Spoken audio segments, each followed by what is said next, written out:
The first oil tanker was launched by the British in the latter part of the 19th century, and it fueled a revolution in transportation.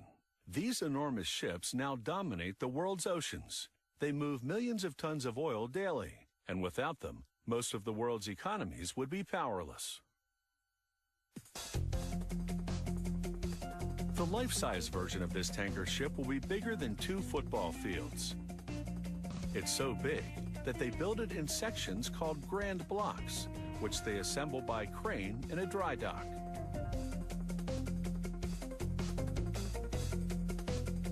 The process takes plenty of planning and engineering.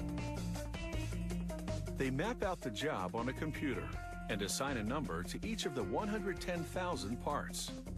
In a big job like this, computer-coordinated labeling is the only way to go.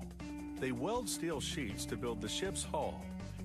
Sand placed on the seam melts during the welding to shield the seam from any contaminants in the air.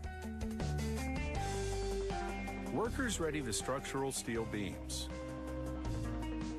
A robot places them at just the right spot on the welded section of the hull. Then an operator verifies that the placement is correct. More robots weld the beams to the hull section. Next, they submerge a steel plate in water. The water suppresses the noise and smoke from a plasma cutter as it carves holes in the steel. This steel plate will be part of the ballast tank. Some of the holes will allow water to flow through, while others lighten up the steel structure. The superheated plasma also cuts slits to interlock with the structural beams on the hull part.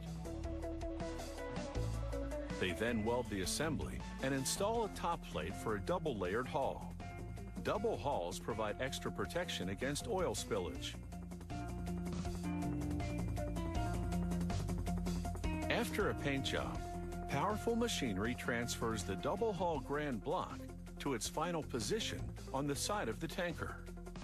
When fully assembled, the hull will have 12 cargo tanks with a total capacity of 14 million gallons. The engine section is situated at the stern of the tanker. It will take 3 diesel generators to power the ship's lighting, ventilation, and computer systems. They carefully lower each one onto the deck of the ship.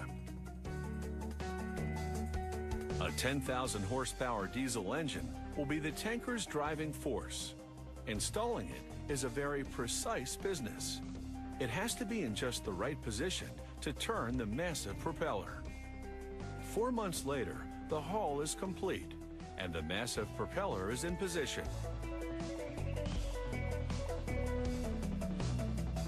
It's all hands on deck to build the deck house, where crew will live for months at a time. There will be an incredible 10 miles of piping on this ship. Here, workers weld and bolt them to the deck grand blocks. It's an elaborate maze with an impressive master plan. They connect these pipes to the series of tanks in the hull so they can be used to load and unload cargo.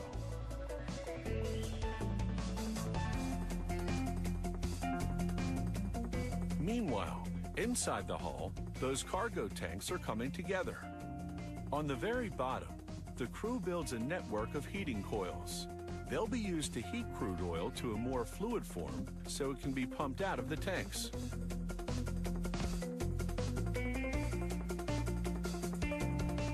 Other workers grind welded seams on the ship's outer skin. This evens the surface for painting.